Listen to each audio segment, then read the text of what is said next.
So here's the thing.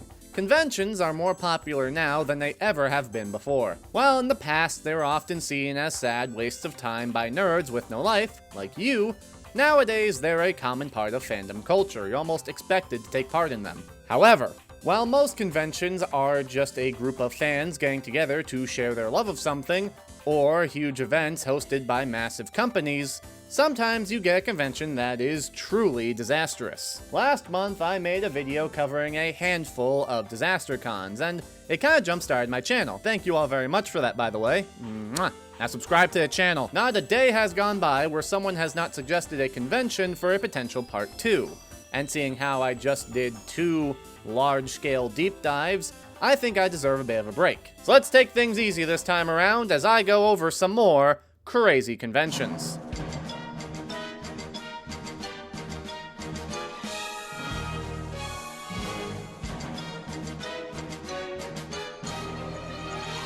Who doesn't like Pokemon?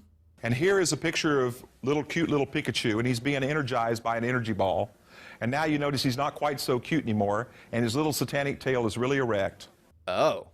Pokemon is the biggest franchise in the entire world, and as such has quite a lot of fans, myself included. As such, it's a staple of many conventions, especially since it's multimedia.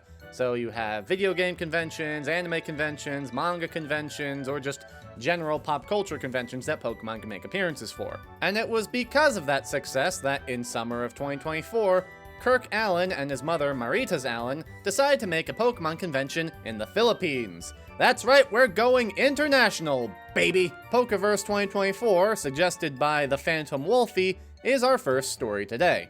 Taking place on May 31st through June 2nd at the Mega Trade Hall in Mandahulong City, it promised to be a huge convention celebrating everything Pokemon. It even proudly advertised having Veronica Taylor, the voice actor for Ash in the anime, and Jason Page, the singer of the iconic Pokemon theme song. You know, this one. I wanna be the very best. Sorry, that's all I can play. The majority of coverage of this convention seems to come from a Twitter thread by user @BintuRita. Even the official sources seem to use it as a primary source, so if you're interested in looking through that, I'll leave a link to the thread in the description. But you're not here to read, are you? You're here to listen to me read while you play Overwatch, so just sit right there and keep watching and enjoy the Overwatch crossover.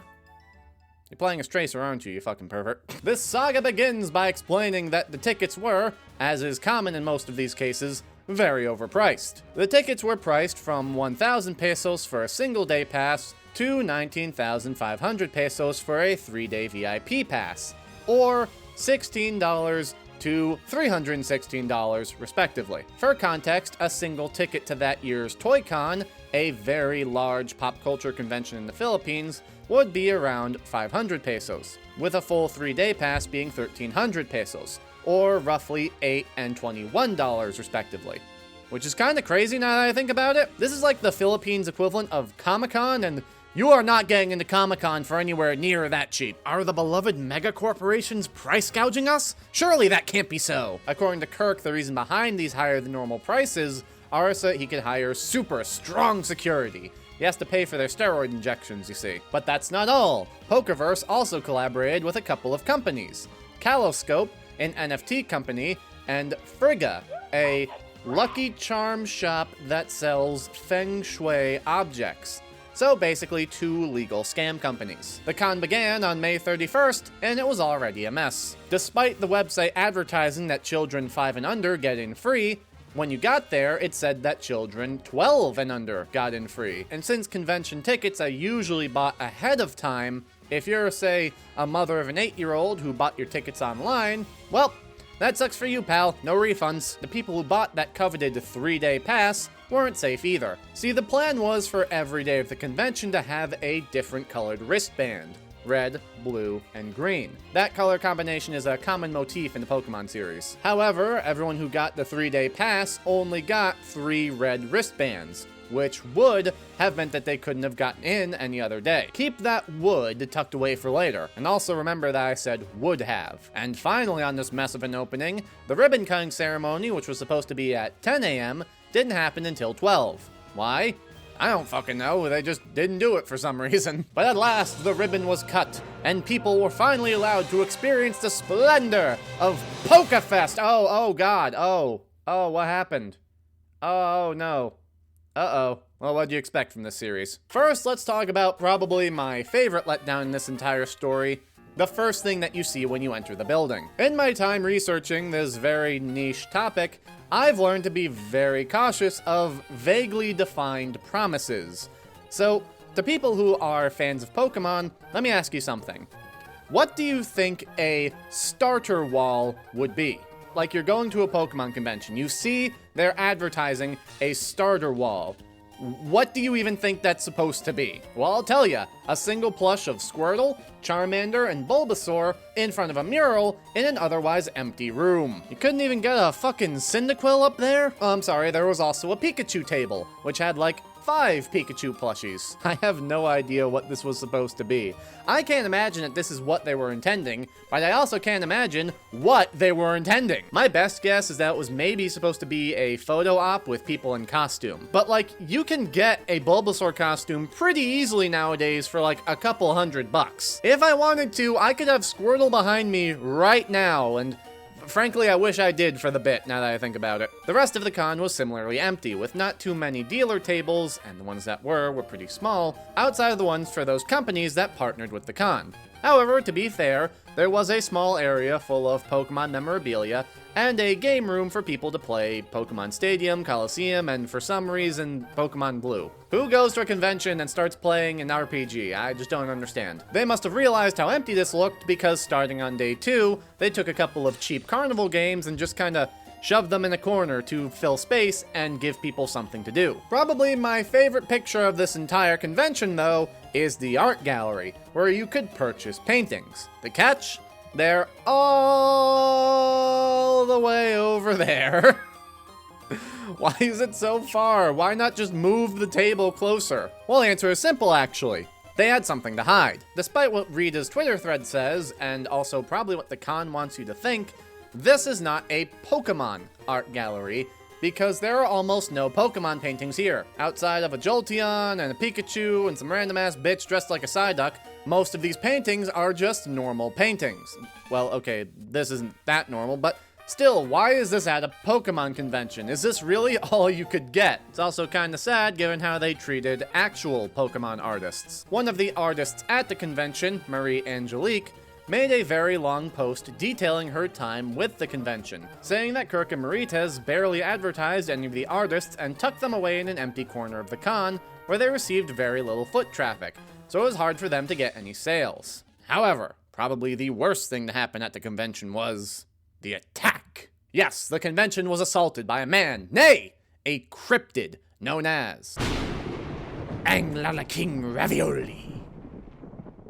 The Ravioli Man was a mysterious cryptid which was spotted in the Philippines Pokeverse convention in 2024, wearing a trench coat, rain hat, and stained t-shirt on which were the words Ravioli Man. Most importantly, he carried around a jar of red tomato sauce, inside of which were raviolis, which he would periodically take out and eat before wiping the sauce on his now yucky shirt. People were terrified and powerless to do anything to stop him.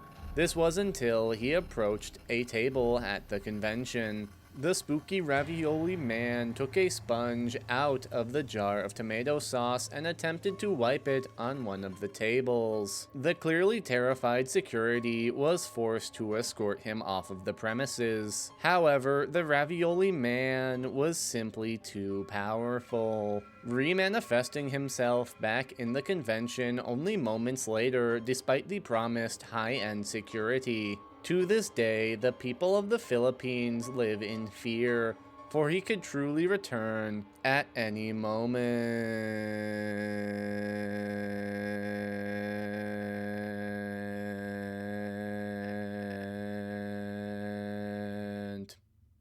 Yes, this top-notch roided-up security was unable to stop a prancing Ravioli Man. Really putting that money to good use, aren't you? Okay, so remember how I said that the whole wristband situation would have screwed people over? Well, pull that wood out, Sonny, because somehow they managed to run out of wristbands on day 1. How? Like, I get it if it's just they ran out of red ones, they didn't have enough for the people that came out, whatever.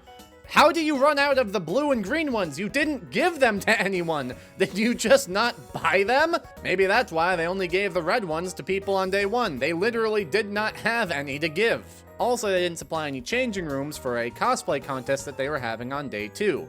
So people just started changing out in the open, I guess. Look, this is often used as a point against the con, and while that would have been nice to have, 1, why didn't you just use the bathroom? Unless you're trying to tell me that this convention hall in a mall didn't have any bathrooms nearby, if not inside of the hall itself? And 2, why'd you take this picture, Rita?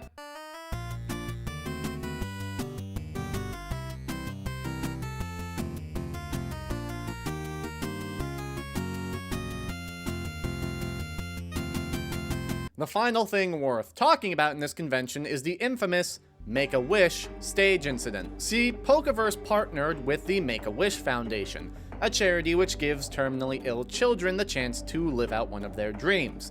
Usually a trip to Disney World, or meeting a superhero or celebrity, stuff like that. However, for the children of Pokeverse 2024, they were brought out on stage and forced to introduce themselves, sometimes having to take off their air masks in order to do it, before Jason Page trotted out on stage and sang the Pokemon theme in front of them.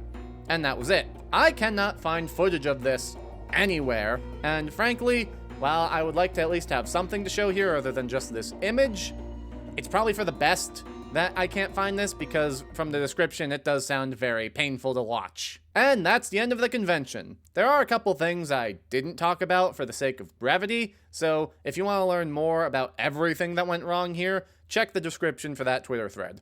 As for us, we're going on to...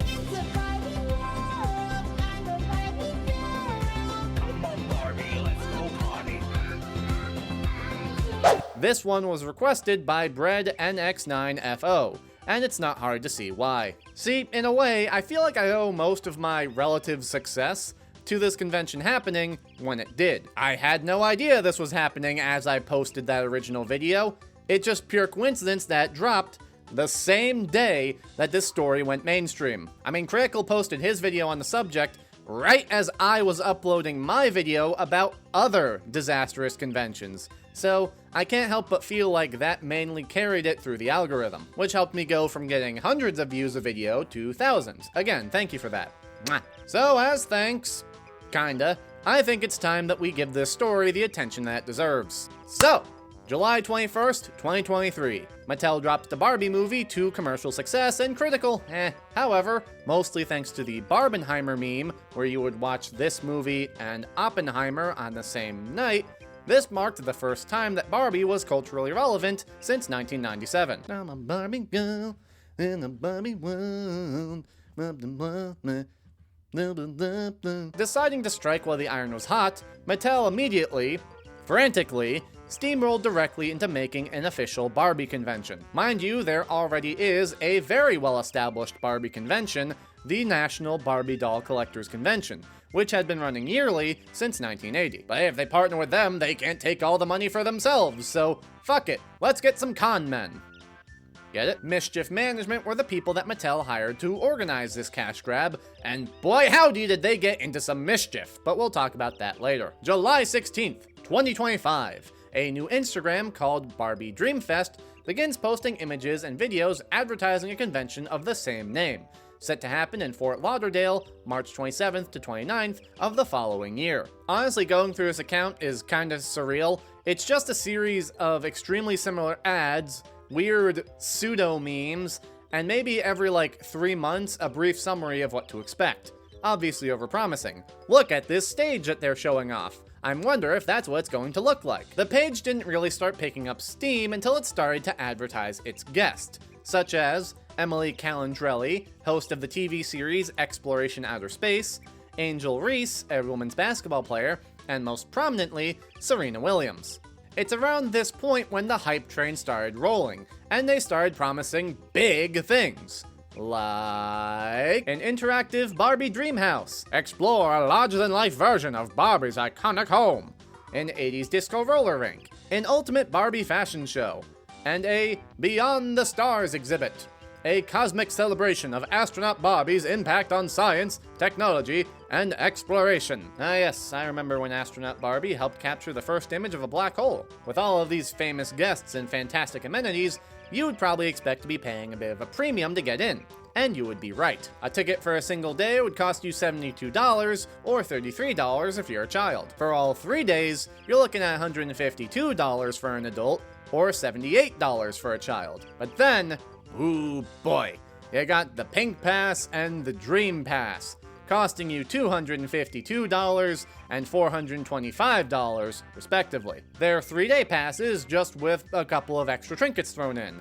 Totally worth the price. Let's do a quick comparison. Too Many Games, a convention I'm going to this summer, is a huge convention held in Philadelphia. Just some of the highlighted events include multiple gaming tournaments, free video games and board games to play, concerts, something called cosplay wrestling, which sounds really fun, escape rooms, a free arcade, and famous voice actors like Nolan North, David Hayter, and Steve Bloom. Not to mention a very sizable amount of content creators. All of this free with entry. A 3-day pass to that is $100. The most expensive ticket you can buy to Too Many Games 2026 is $228. Nearly half the most expensive ticket to this first-time Barbie convention. I want you to keep that in mind, because on March 27th, 2026, hundreds of fans arrived in Fort Lauderdale, eager for the convention to start. And finally, at 9 a.m., nothing happened. The doors were still locked despite the convention starting at 9. But don't worry, they got them open at 11. Who's ready to experience the glitz and glamour that Barbie is known for? All right, I give you Barbie Dreamfest!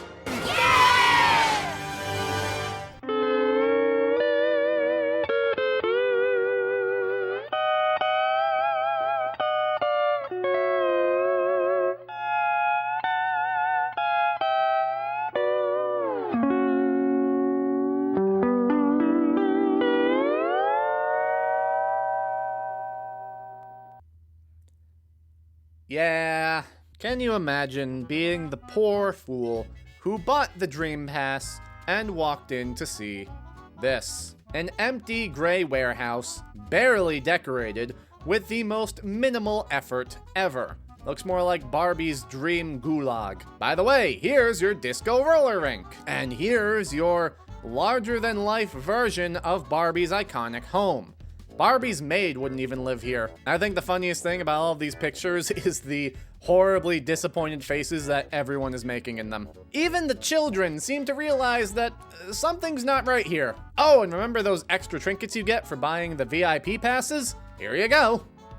Hand sanitizer. You get more from the bathroom of the hotel you're staying in. So it's pretty obvious what happened here, right? Mattel tried to min-max their way to a profitable convention, spending as little as possible and charging as much as possible. Well, yes, that's exactly what they did. But let's also talk a little bit about the people organizing this convention, Mischief Management. As it turns out, they're linked to quite a number of other disastrous conventions, such as Romance Con 2025, which had half of its guests walk out before the convention even started because of some behind-the-scenes drama. What I'm saying is, I need to look into these guys. One last thing before we move on is that despite what you may expect, all of the guests, except for Emily Calandrelli, did make their appearances. And it's very funny to see Serena Williams give a speech about empowerment in a place like this. I think an icon is someone that is, stands out, that's done a lot of things and achieved a lot. Yeah, I'd say this is pretty iconic, all right, just not in the way anyone would want. This event is very recent, so it's hard to say if anything more will come of it. But, just given how much of a disaster this was and how much people raged online, I doubt we're going to see a Barbie Dreamfest 2027. But hey, Mattel, prove me wrong. Transformers, more than meets the eye. Our last con for today was suggested by Hiroo Akemi HQ, and it immediately caught my eye. As far as toy franchises go, Transformers is kind of fucking genius. You get toy cars and trucks, which little boys already love, and then you have them transform into like robot dinosaurs or huge robot men from space, so they're also aliens that shoot each other with lasers. This is like everything that a little boy loves in one toy line. And to be fair, I do feel like there's also some level of artistry that could appeal to adults. Though I do feel like some of the adult fandom is more the, look, it's that thing that I loved when I was a kid type. Not that I'm one to talk. Botcon is the yearly Transformers convention, still happening to this day. It's a generally well-regarded and trusted convention, with years of success. But it wasn't always that way. Botcon 96 was the third Botcon, held July 12th to 14th, 1996, in Rosemont, Illinois. The last two Botcons were a relative success and well-regarded. However, this year's event was organized by a new group, the Men in Black. This was the first convention ever headed by the group, led by Dennis Barger. Dennis is an interesting character. He's the type of guy to, for some reason, give his Transformers convention a Pulp Fiction theme. Not like the subgenre Pulp Fiction, I mean the movie by Quentin Tarantino called Pulp Fiction. He's the kind of guy to not bother getting any guests for his convention outside of two random interns from Kenner Toys, the people who manufactured the toy line. And most interestingly, he's the kind of guy to promise that a new figure of the character RC would be premiering at the convention, even though he never spoke to Kenner about this. According to Dennis, he thought he would just make one himself. Apparently not being aware of the fact that that would 1, be copyright infringement, and 2, be fucking impossible. Because I highly doubt that he has access to the massive and expensive factory equipment that would be needed to manufacture it. There would technically be a unique figure only being sold at the convention, but it was just an already existing figure of the character Onyx Primal with a sticker on its back saying Botcon 96 dealer exclusive. They had a lot of these, by the way. Keep that in mind for later. But this isn't the only promise that Botcon 96 would barely, technically, kind of end up fulfilling. Seeing how the event would land on the 10th anniversary of the Transformers movie, it was decided to have a birthday party for the film. How does one have a birthday party for a movie? Well, it's simple. First, you corral everyone into a tiny room with 100 church rec room chairs facing the smallest screen I have seen outside of somebody's house. But seriously, could you imagine trying to watch anything on that while sitting here? Then you get a cheap pre-made cake at a local grocery store, slice it as thin as possible, and hand it out to people with water from a McDonald's keg. But if this whole mess wasn't pathetic enough, they pulled out a sealed VHS copy of Transformers the movie, opened it, popped it in the VCR, and it wouldn't play. The tape was broken, and they ended up having to borrow one from one of the fans. Well, they also didn't get any forks or knives for the cake, so everyone had to eat with their fingers. And that was just day one. Rascal, what's your opinion on this? Oh my god, Rascal, you can't say that shit, oh my god. The second day went a lot smoother, with the movie room instead being used to show the first episode of Transformers Beast Wars, as well as random episodes of Transformers. It was on this day that a majority of the panels would happen, including the one with the two Kenner representatives, which was less of a panel and more just a Q&A where random people would go up and ask them questions that they clearly did not have answers to. Near the end of the day, one particularly frustrated vendor said, "Fuck it," and just started throwing all of the toys that he had onto the floor. However, nobody wanted them, so no one grabbed them. According to the wiki, they are G1 what the fuck was it? G1 Insecticons, which I guess just weren't popular. It was also revealed that night that Dennis's security for all of the stuff on sale and memorabilia on display was just him sleeping in the dealer room. Keep in mind that there were some one-of-a-kind units here, like prototypes or unreleased toys, so a lot of vendors did not keep their stock in the dealer room that night. And the third day seemed to pass with no major events. People did not like this con, saying that it was boring, cheap, and did not live up to the hype. So, of course, Men in Black would try again next year. However, they were not organizing Botcon 97. That was somebody else. Instead, they decided to make their own Botcon 97 with blackjack and hookers and that fucking Onyx Primal figure again because no one bought it and they still have boxes full of the thing. TransCon 97, which is a title that has a very different connotation nowadays, was also a disaster, as was TransCon 3 in 1998. It wasn't even really its own convention, just a section of a much larger toy convention. Men in Black heavily promoted it as having the largest transformable toy exclusive. That's right, it's that same Onyx figure from 96 that they just could not get rid of. Men in Black ended up disbanding after this. But Dennis wasn't done yet. In probably the most pathetic display I have seen in quite some time, Dennis booked a room in the same hotel that was hosting Botcon 2000 and put up a cheap hand-drawn sign in the hotel telling people to come to his room for Transformers toys. That is textbook stranger danger, my dude. You cannot be doing that. When people presumably looking to get molested walked into his hotel room, they were met with stale pretzels and water, as well as old t-shirts, and that same goddamn Onyx Primal figure that he had failed to sell for 4 years now. He also used this as a way to try and facilitate trades with other people, which is something that's normally done in the actual convention hall, but he couldn't do that because he had been banned from Botcon for screwing up 96 so goddamn badly. He was so desperate to offload this stock that on the last day of the con, he just started hurling Botcon 96 t-shirts at people who were just trying to leave the convention before being chased off by security, never to be seen again. And this brings an end to Botcon and its daddy Dennis. And there you have it, 3 more convention disasters. If you have any lesser known conventions that you would like for me to take a look at, leave it in the comments below. And also do the other stuff, like, subscribe. Hype is a new thing. They apparently didn't tell anyone what Hype does, but it does something, so do that too. Before I leave you, however, I do have what we could consider an honorable mention. I cannot find this comment for the life of me, but I swear I saw someone suggest Free For All, a notorious furry convention. After looking into it, however, and seeing just how much there was to talk about, it was just not possible for me to cover it all in a grab bag video like this. It deserved its own video. So consider this a teaser for a future video. I won't go into detail, I'll just show these 2 images. I bet you did not see that coming. I'm Sir Strongman, and that was the thing.